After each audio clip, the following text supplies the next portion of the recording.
So let's talk about it, account-based marketing. So just a quick one on what it is. It might not be something you're familiar with, but if you think about traditional marketing being sort of very broad, either advertising based or email campaign based, with the intention of taking that very broad audience, funneling that down into a sales funnel, nurturing that and closing. That's a traditional approach. Account-based marketing kind of turns that principle on its head. It's much more, as you might imagine, account focused. So it is identifying where you have either key accounts, perhaps key industries, relationship areas that you can focus on, and then using the information about perhaps customer success and pain points to drive specific engagement with those customers and prospects, and then focusing on that perhaps on a so-called land and expand approach, where either you're looking at developing accounts or you're looking at perhaps referrals or partnership programs or trusted partner programs or something like that.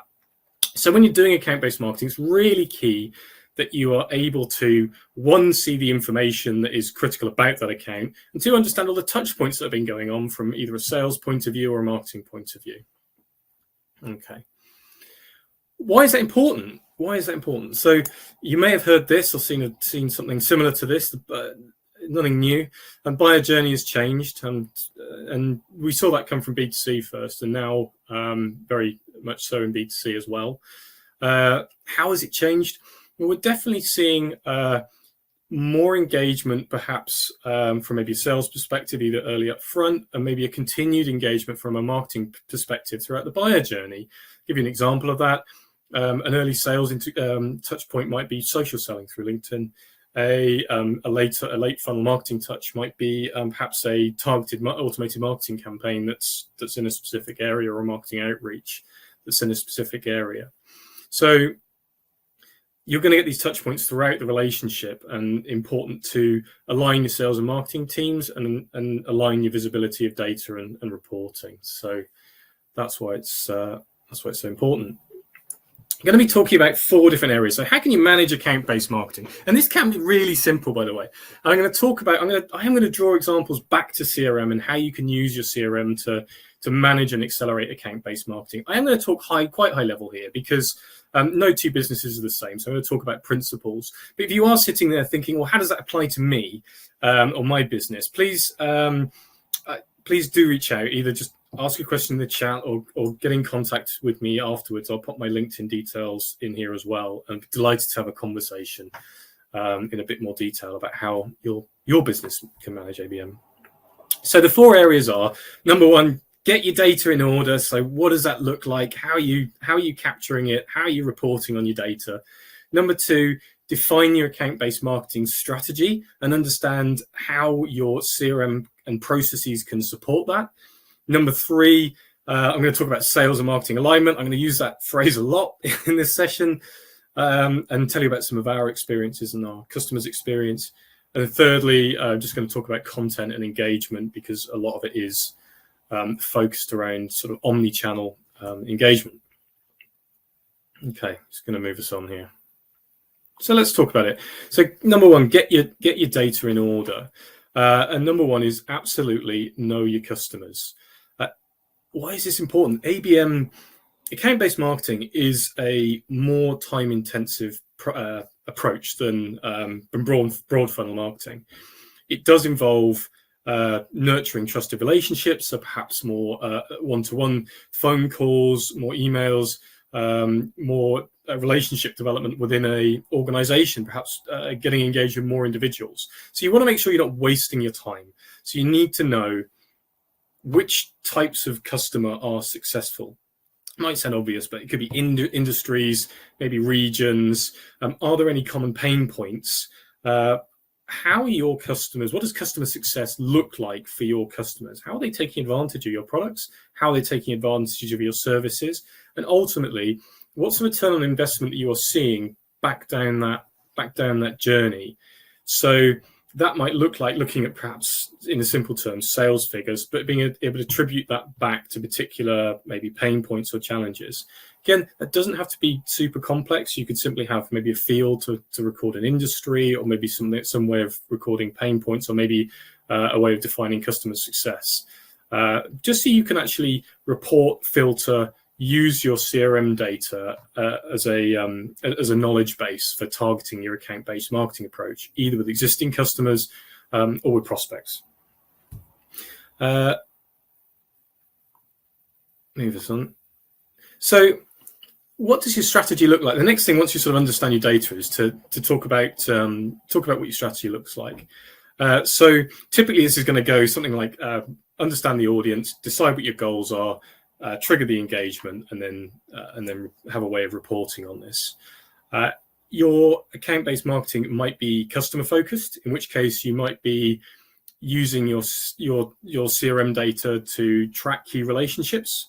This might be what's the relationship strength? Do you, against a customer or client, do you have a strong relationship? Is it okay? Is it poor? Could it be improved through account management? So you know where your strong relationships lie. Again, I was just mentioning it, understanding perhaps the area of the industry that they're in, or particular benefits they're getting from your product or services. In terms of goals, that might be, you're looking for a referral strategy or a growth strategy, and then talk about how you're going to do the engagement. Prospect-focused ABM is going to be slightly different. Again, you're going to use the information you already know in terms of perhaps for targeting industries or regions, but your goals and engagement and reporting might be different. So you might be thinking about, well, how many leads do you think we're going to generate through this strategy? Engagement is probably likely to be more sort of social media, networking, and follow-up. Same principle. In terms of reporting and metrics, that might be qualified leads and sales revenue. Because you are spending more time on this, it's really important to just have a simple way of tracking that and reporting on it. So you can perhaps on a monthly, just have a look at it and say, well, how are we doing in each area of our account-based marketing approach, and is that time being well spent? Similar to if you were spending an advertising budget from a marketing perspective. How will you also on strategy? How will you track and measure? So yeah, just work out what that looks like. There's lots of great ways of doing reporting. It can be really simple.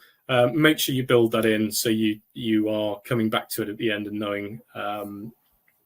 knowing where your time is being well spent or otherwise. There are some key integrations you might look at for doing this as well, such as website tracking, like products like Lead Forensics can tell you who's coming on your website. You can look at where, particularly from a prospect point of view, the engagement is being spent with your prospects, or perhaps tracking outbound email marketing to look at things like who's opening the emails and who is reading them. As part of that strategy, you can then build that into your processes in CRM. I'll give you an example. One of our customers just has a simple task when it comes down, simple task-based management when it comes down to ABM. So that will be used to track either making a phone call out, and then the outcome of that will then be used to drive either a reminder or a follow-up action, and or will be used to drive into a targeted automated follow-up marketing email. So you could be talking with a customer about a particular area, use that flag to drive an email that can just remind them and build and add that value into that area.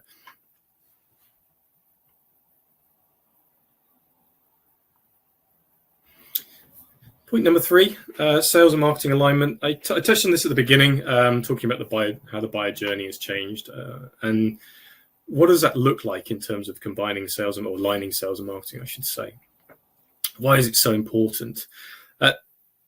It's a risk in a modern non-linear buyer journey that if you haven't got sales and marketing alignment, your messages could crash into each other.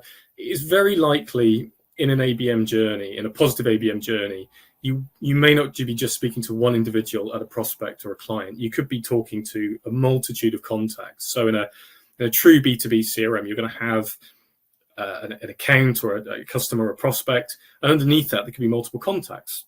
Similarly, it could be likely you may have multiple light touch points from a sales perspective, perhaps social interaction. It's important to record that social so you can actually see that visibility.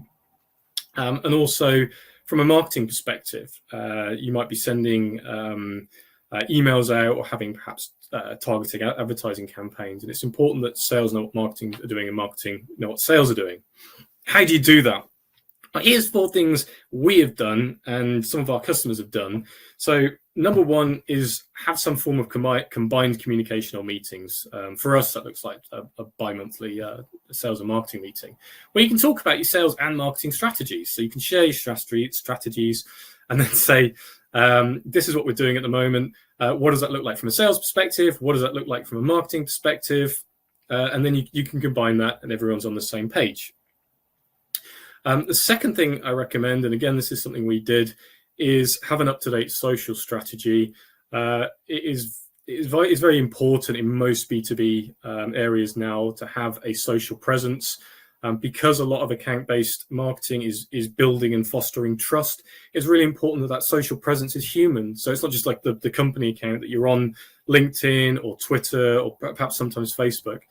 And both individuals from your sales team and marketing team are there. So if you don't have one already, or you're still dipping your toe into social selling, definitely do that.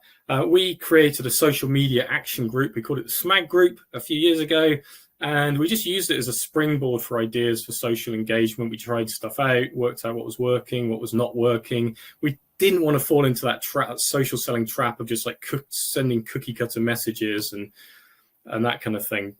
So that worked really, really well for us. In fact, we've got an ebook on social selling that's available on our website, and I can email out to anyone that wants it on that. So combined meetings, social strategy. Number 3, create a single point of truth. It is so important if you're having sales and marketing touch points throughout the buyer journey that you can go into a customer, you can go into a prospect, and you can see very easily how you've been engaging with them.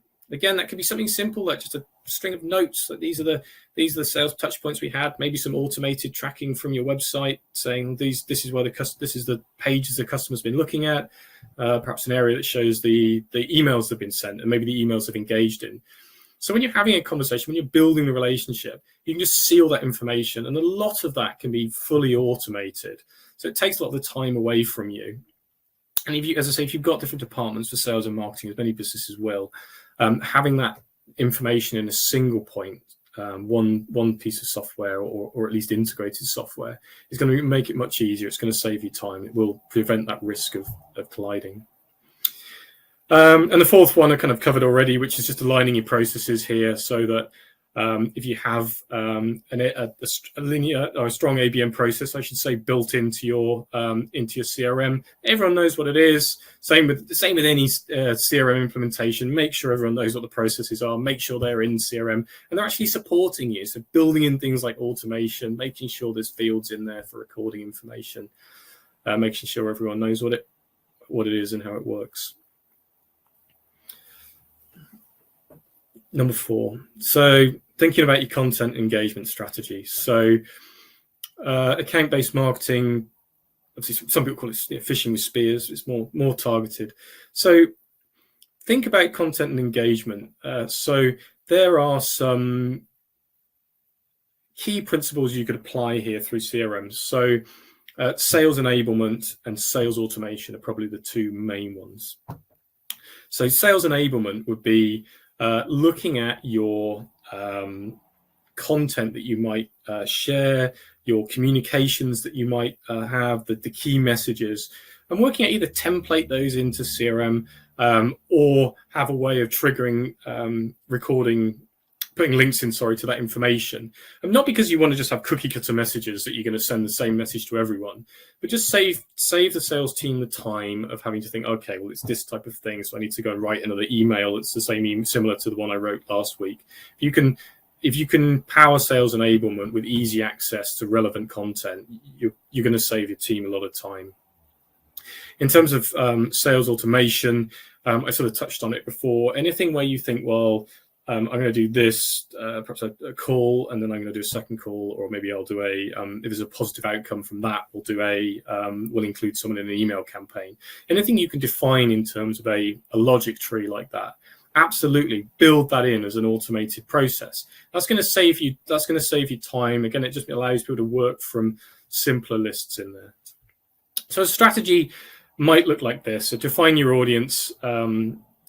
So is that prospects? Is it customers? Is it a particular area?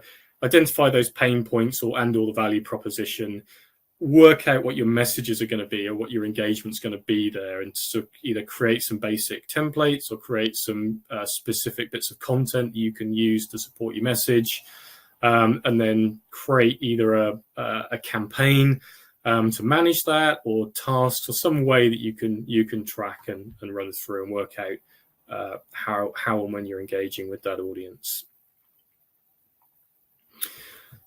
Final point on content engagement. So account-based marketing is all about building trusted relationships. It is fewer relationships, but working out where the strong ones are. Something that absolutely hasn't changed is people definitely still buy from people, and they want that trust, and they want to see that human feedback. But it's expected to be much earlier on and sort of self-service. So it's like the TripAdvisor effect. If you're going to go and buy a product or service, first thing you're going to go and do is go and read the reviews. You're going to read the 5-star reviews. You're definitely going to look for the 1-star reviews. So if you're getting that feedback from customers in terms of positive feedback, maybe case studies, if you're having positive engagement there, then make sure that's available. That is an absolute goldmine when it comes to account-based marketing, because you can promote that information out. Sorry, I mentioned if you at any awards or anything, perhaps your business has won, because that's what's going to help you build the trust there and be able to say, be able to have that in your shop front as well. Build from that feedback if you are getting ways to improve. Feedback from your customers, obviously feeding that back. And then, I've talked about, it's obviously part of that sales and marketing alignment. I said I've mentioned that a lot. And making sure both teams are, both departments are working from that information. Celebrate your successes, and then as you build those relationships that are strong, they're the ones that are going to really serve you in the long term when it comes to the ABM approach, because they're the relationships where they're really going to value you as a business, and you're going to understand what success looks like for that particular client or customer, or you may have a prospect that's in a similar situation. You can then use that for perhaps either referrals, account growth, key partnerships. That's what ABM is all about. We're reaching the end here. I'm coming up on the 20 minutes mark. I haven't seen any questions, but if you do have any, please feel free to drop some in there. I'm just going to touch on a few of these areas and how can CRM help. I mentioned most of these throughout it. Number one, it's going to be a single point of truth. So both sales and marketing teams can jump in there and see the information against the customer or prospect in terms of where the relationship, the status of the relationship, what's the account plan, what have the touch points been from both teams. Absolutely use it for reporting and dashboards. It should be really easy to say, here's where we're getting the revenue from, or here's the benefits we're getting from account interaction. And absolutely use any automation you can, or use any way of any methods of simplifying your processes or making them more obvious in CRM, so you can say, okay, this is how we're going to approach ABM or any of our processes for that matter, and here's how we can either streamline that or automate it or make it a lot clearer, so you're not wasting time looking for the information in there.